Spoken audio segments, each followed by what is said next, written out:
नमस्कार, मैं राकेश परमार और आप देख रहे हैं महत्वपूर्ण मुद्दा। मित्रों, महत्वपूर्ण मुद्दे की शुरुआत करने के पहले आप सबसे हाथ जोड़ के प्रार्थना है कि 15 से 20 मिनट तक आपके साथ रहूंगा। कृपया वीडियो को अंत तक देखें और सबसे पहले इसको लाइक करें, अपने मित्रों में शेयर करें, चैनल को तो सबसे पहले सब्सक्राइब करें, क्योंकि आपके इस चैनल पर उन्हीं विषयों पर विश्लेषण होता है जिन पर आम चैनलों पर या तो किया नहीं जाता या होने नहीं दिया जाता। लेकिन ये आपका अपना लोकप्रिय चैनल है जिस पर विषयों पर विश्लेषण निष्पक्ष, निडरता और राष्ट्रहित को ध्यान में रख करके किया जाता है। इस पर किसी के बहकावे का असर नहीं होता, इस पर कोई ट्रेंड सेट का कुप्रचार नहीं किया जाता और इस पर ऐसी कोई नरेशन या नैरेटिव सेट करने का प्रयास नहीं किया जाता जिसके वजह से समाज में बदरिशन हो, समाज में विघटन हो। राष्ट्रहित, राष्ट्र निर्माण और समाज में एकाकार करने का जो प्रयास इस चैनल पर होता है वो आपके आशीर्वाद के लिए होता है और आपके आशीर्वाद से होता है। इसलिए अपना आशीर्वाद बनाए रखें। आपको पुनः एक बार साधुवाद। मित्रों, मैं जो बात कहने जा रहा हूं वो बात के पहले हमारे बड़े ऋषि मुनि विद्वान ज्ञानियों ने कई बार कहा है, मैं उसको दोहरा देता हूं सिर्फ। मित्रों, हमारे यहाँ कहावत है कि संगत से गुण होत है, संगत से गुण जात। पूत कपूत का धन संचय, अपूत सपूत का धन संचय। दूसरा कहावत है कि हिनवाने को देख करके हिनवाना रंग बदलता है। तीसरा कहा जाता है कि कुत्ते के पूंछ को अगर आप 100 साल तक पाइप में रखें, आप जैसे पाइप निकालेंगे वो पूंछ घूम जाएगी। और कहावत है कि रंगा सियार, जैसे वो पानी के टब में पड़ेगा उसका रंग उतर जाएगा, वगैरह वगैरह। लेकिन इसमें सबसे जो सटीक है वो कबीरदास जी ने लिखा है कि बूढ़ा वंश कबीर का उपजा पूत कमाल। ये बात, इन सब चीजों का सार ये है, इन सबको अगर एक चीज एक नाम में परिभाषित कर दिया जाए कि 100 नाम के जगह एक नाम बता दो जिसमें सब समाहित हो जाए, तो उसको कहते हैं उद्धव ठाकरे। मित्रों, महाराष्ट्र के अनफॉर्चुनेट मुख्यमंत्री उद्धव ठाकरे का जो राजनीति हो रही है और जो महाराष्ट्र वासियों को वो जिस संताप में घेर रहे हैं, उसको देख करके सिर्फ एक ही बात कहा जा सकता है कि आज परम आदरणीय स्मृति शेष बाला साहब ठाकरे अगर स्वर्ग से देख रहे होंगे तो वो उस दिन को कोस रहे होंगे कि मैं इस नालायक पुत्र को क्यों पैदा किया। निश्चित तौर पर उनके सारे अरमानों को धत्ता बताता हुआ उनके उन सभी राजनीति को जिसको बाला साहब ठाकरे नफरत करते थे, घृणा करते थे, उसको ये आदमी इंडोर्स कर रहा है। वो ये जरूर सोच में पड़ गए होंगे कि यार ये अस्पताल में बदलाया कोई बालक है या वाकई मेरा बेटा है। बाला साहब ठाकरे की आत्मा को शांति तब मिलेगी जब ये आदमी अपदस्थ होगा और कोई आदमी आएगा जो बाला साहब ठाकरे के उन तमाम नीतियों को आगे बढ़ाएगा। और पूज्य योगी आदित्यनाथ जी महाराष्ट्र के मुख्यमंत्री तो बनेंगे नहीं, तो ये महाराष्ट्र के लिए कौन करेगा? अब ये एक अनुत्तरित सवाल है। भविष्य वक्ता मैं नहीं हूं, ना ही मैं ब्रह्मा जी का भाई हूं कि भविष्य में देखने की क्षमता रखता हूं, लेकिन उम्मीद पर दुनिया काम है। शिवाजी का आशीर्वाद, गणपति की कृपा और बजरंग बली का आशीर्वाद से जरूर कोई बाला साहब ठाकरे के आत्मा को शांति देने वाला, उनके मनोकामना का, उनके पूरे मनोरथ को पूरा करने वाला भारत का बेटा आएगा और बाला साहब ठाकरे के सपनों का महाराष्ट्र बनाएगा, ऐसा मुझे उम्मीद है। मित्रों, ये सब बातें मैं क्यों कहने पर मजबूर हुआ, इस बात को और एलिब्रेट करने की आवश्यकता नहीं है। आप सब जानते हैं, खबरों में आज दूसरा चीज चला ही नहीं कल से, इसलिए इन चीजों पर आप मुझसे ज्यादा जानते होंगे, चैनल आप रोज देखते हैं। मित्रों, क्या ये कल्पना हो सकता है कि जिस मर्यादा पुरुषोत्तम भगवान राजा राम जी के पवित्र जन्म स्थल पर भव्य राम मंदिर निर्माण कार्य के लिए बाला साहब ठाकरे ने जेल जाने की तैयारी कर ली थी, जब वो विवादित ढांचा गिराया गया था, या वो नवीन कार्य करने के लिए पुराने ढांचे को गिराना हमारा हिंदू परंपरा है। मेरा भी गांव का जो मकान बना है वो पुराने वाले को तोड़कर वहां हमने नया मकान का निर्माण कराया है। दिल्ली के मैं जिस घर में रहा हूं ये भी एक पुराना मकान था, उसको तोड़ के हमने अपने मर्जी से एक दूसरा मकान बनाया है। और आप अपने गली मोहल्ले में देखते होंगे कि अगर कोई समर्थवान है तो वो पुराने को तोड़ करके नए नक्शे का मकान बनाता है, जिसकी थोड़ी आर्थिक परेशानी होती है वो उसी में तोड़ फोड़ करके रेनोवेट करके मकान का नया रंग देता है। तो अरबों लोगों के आस्था के प्रतीक 130-135 करोड़ भारतवासियों के परम आराध्य भगवान राम का भव्य मंदिर में किसी तरह की कोई रुकावट, व्यवधान और धन की तंगी हो गई, ये तो हास्यास्पद बात है, इस पर तो कहीं कोई विचार नहीं हो सकता।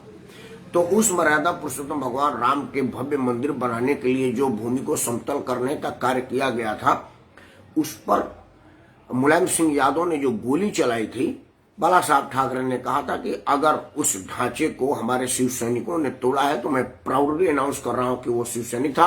अगर वो शिव सैनिक नहीं था तब भी वो शिव सैनिक था, मैं ऑन करता हूं।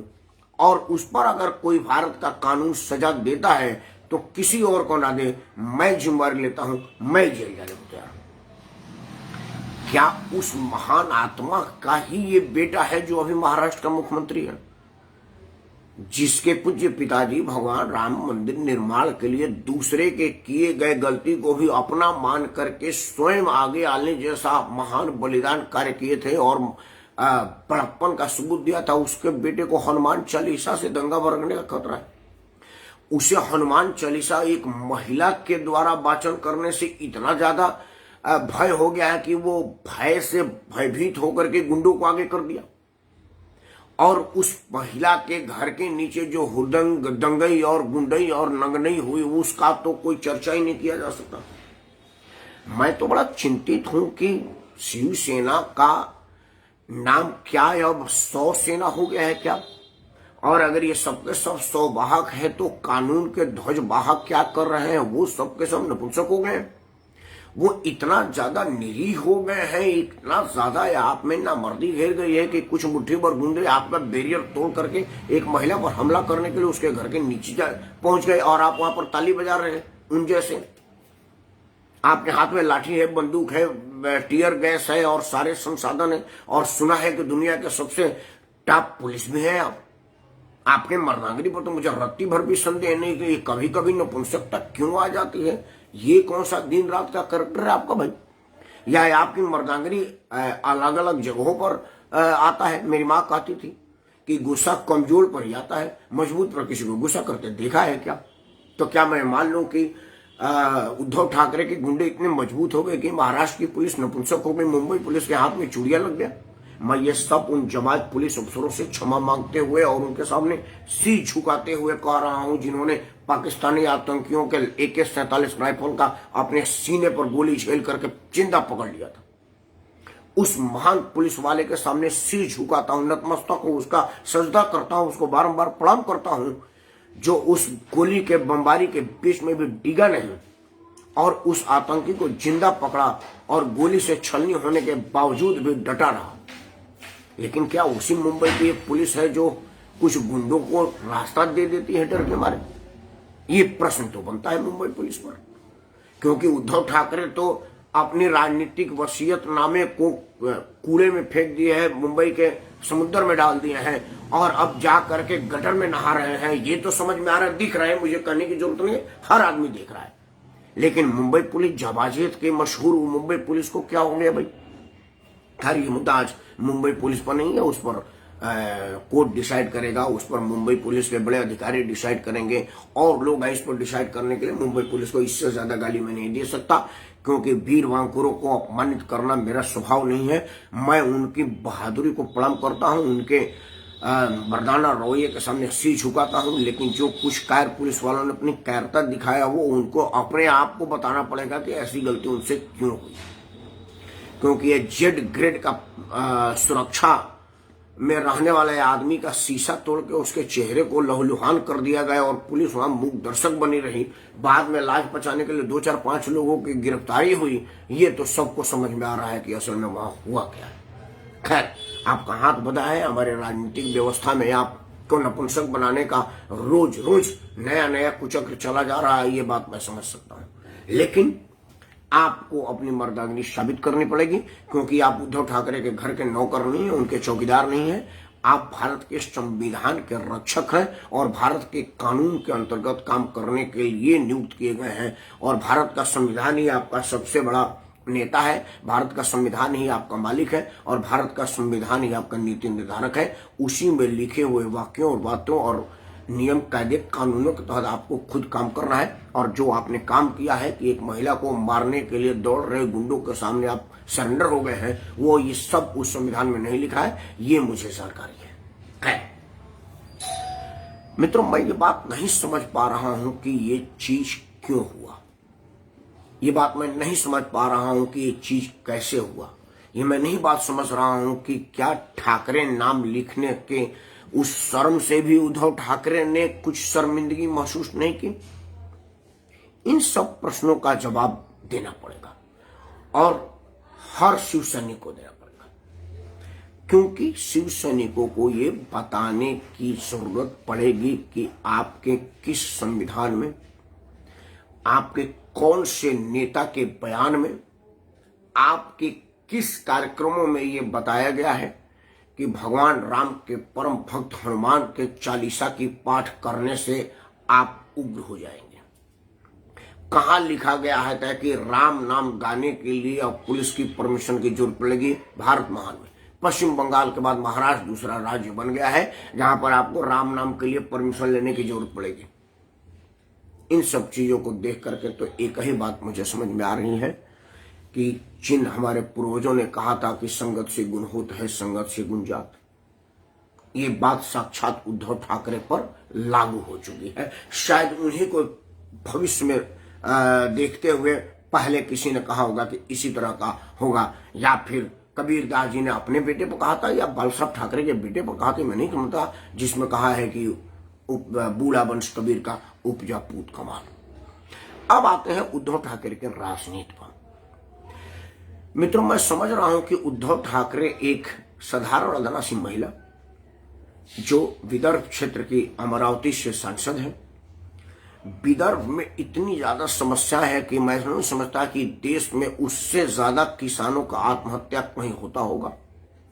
महाराष्ट्र का विदर्भ क्षेत्र ऐसा लगता है जैसे भारत का हिस्सा ही नहीं है और वहां पर गरीबी, गुर्बती और भूखमरी का जो आलाम है, वो ये बात को साबित करने के लिए किसानों का रोज रोज आत्महत्या की सूचना वहां से आती है। सूखा वहां का नियति बन गया है, पानी वहां पर हर बार नहीं मिलता है। ये प्रकृति की मार के साथ साथ सरकारों का उपेक्षा और सरकारों का उदासीन रवैया भी है।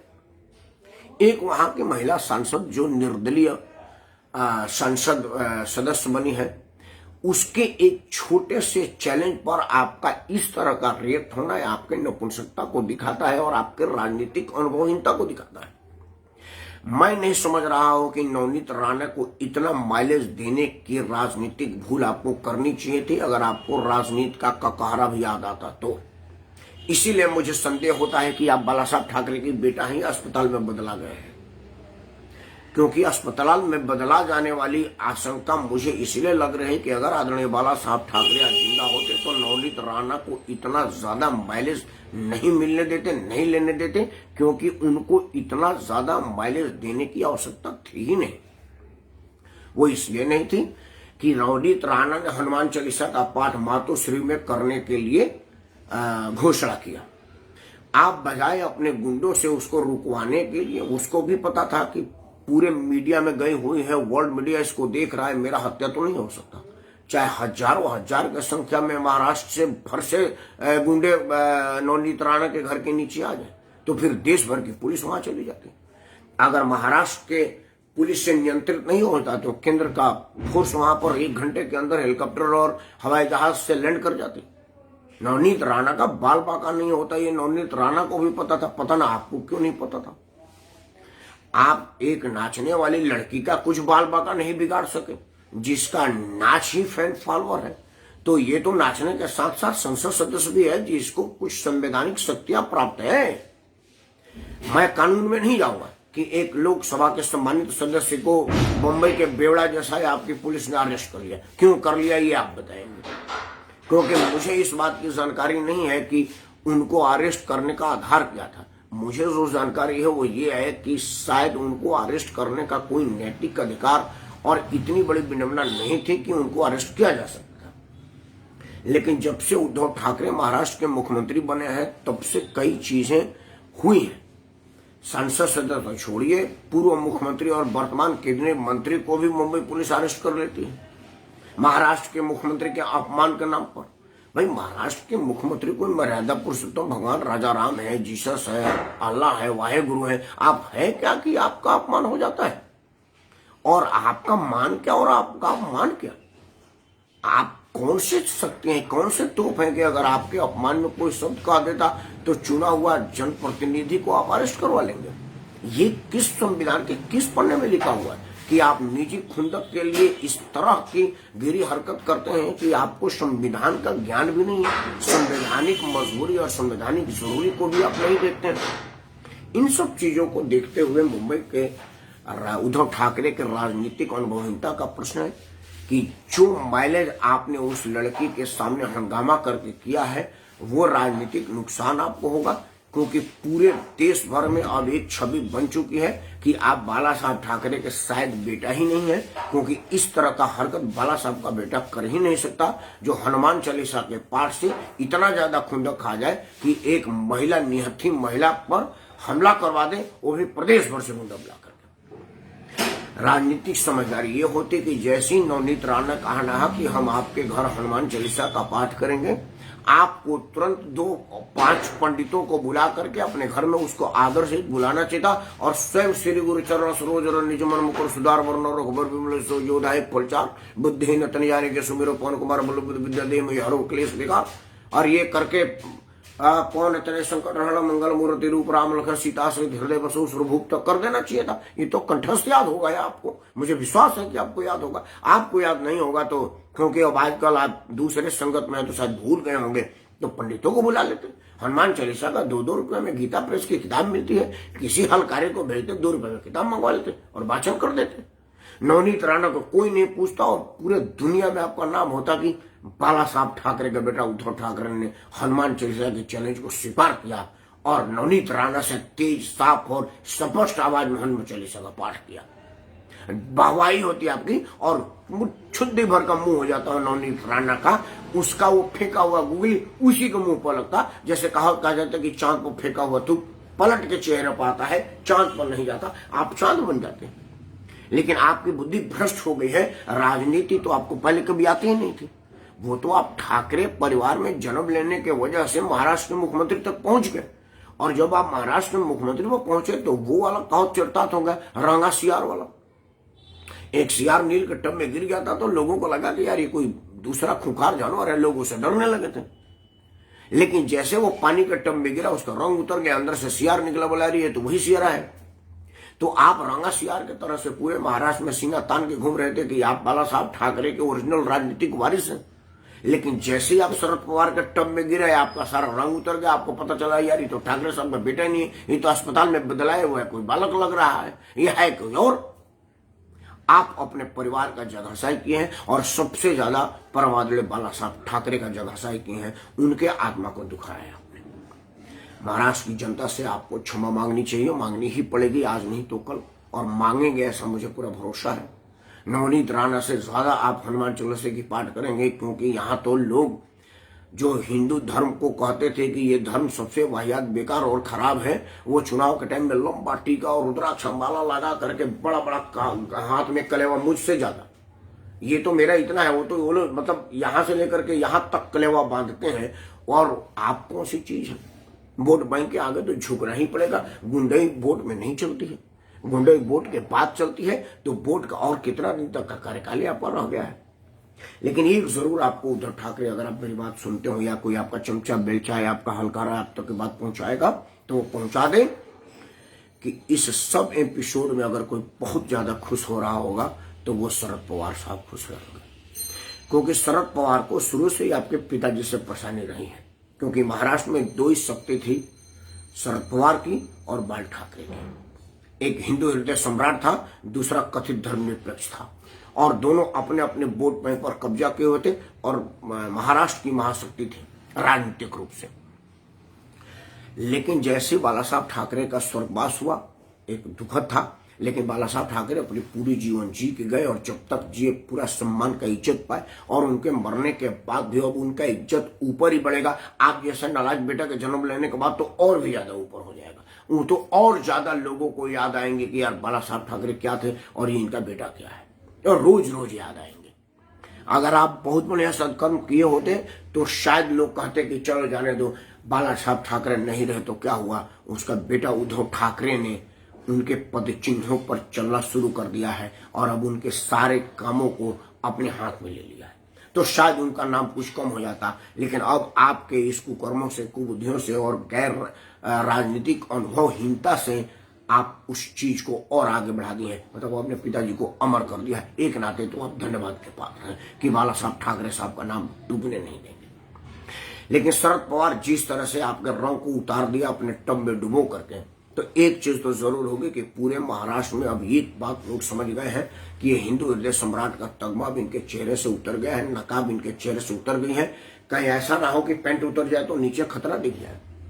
अब ये होने ही वाला है, लोगों को दिखने वाला ही है। आप ही कह देंगे कि चूंकि सामाजिक लोक लाज है, मैं पैंट नहीं खोल रहा हूं, लेकिन आप मुझ पर भरोसा करिए नीचे खतरा ही है। इसके पहले कि इतनी लोगों को भरोसा हो जाए, अपने आप को पहचानिए, अपने पूज्य पिताजी को पहचानिए और शरद पवार साहब को खुश होने का मौका ना दीजिए, क्योंकि शरद पवार साहब का भी आयु उनके साथ नहीं रहने वाला है, क्योंकि इस दुनिया में कोई परमानेंट नहीं है। ईश्वर जब भेजे हैं तो उनका बुलाने का टाइम निश्चित है, कि इसको कब बुलाएंगे ये महादेव को पता है, ये परमपिता परमेश्वर को पता है। लेकिन मुझे ये जरूर पता है कि हमको, आपको, सबको बुलाएंगे, क्योंकि मौत से किसकी यारी है, आज मेरी तो कल आपकी बारी है।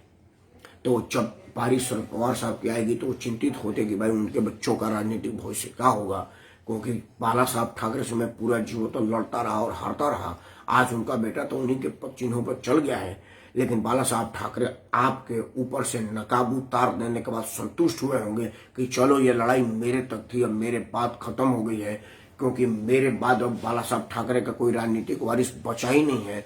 उनका एक बेटा तो चला ही गया, बहू सिनेमा में काम कर रही है, और जो एक कथित बेटा था, जो बेटा होने का स्वांग रच रहा था, हमने उसके चेहरे से नकाब नोच दिया है। अब लोगों ने इसका असलियत पहचान लिया है, तो राजनीतिक प्रतिद्वंदता ही खत्म।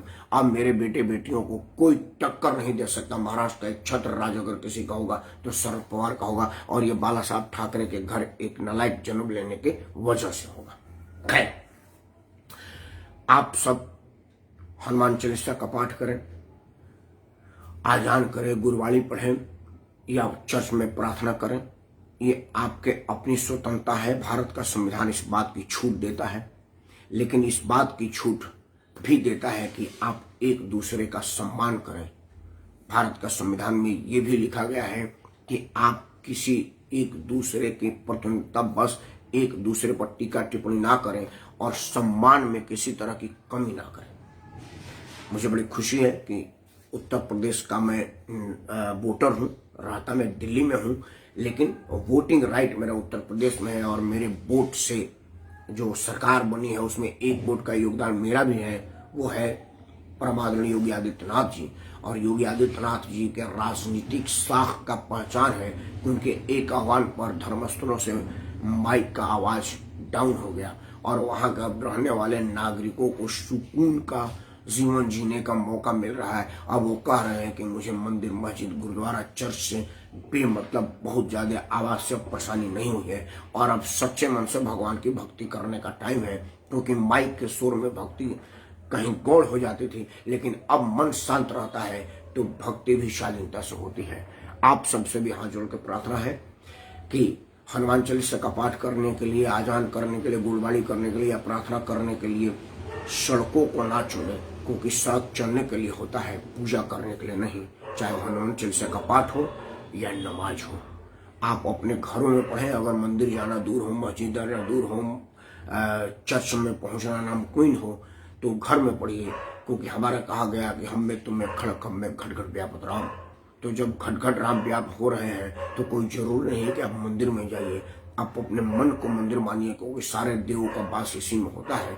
मन में तो निशाचर और राक्षस रखे हुए हैं और मंदिरों में जाकर के पूजा का ढोंग कर रहे हैं, तो पूजा स्वीकार होगा नहीं, क्योंकि देवता कभी नहीं चाहते, परमपिता परमेश्वर कभी नहीं चाहते कि मेरे नाम का सहारा लेकर के किसी आदमी को बेसहारा कर दिया जाए, किसी जीव मात्र को परेशान किया जाए, किसी के आत्मा को दुखी किया जाए, क्योंकि भगवान को वो चीज कतई मंजूर नहीं है जो इंसान को इंसान से लड़वाता हो, इंसान को इंसान के जीवन में असहजता महसूस कर रहा हो।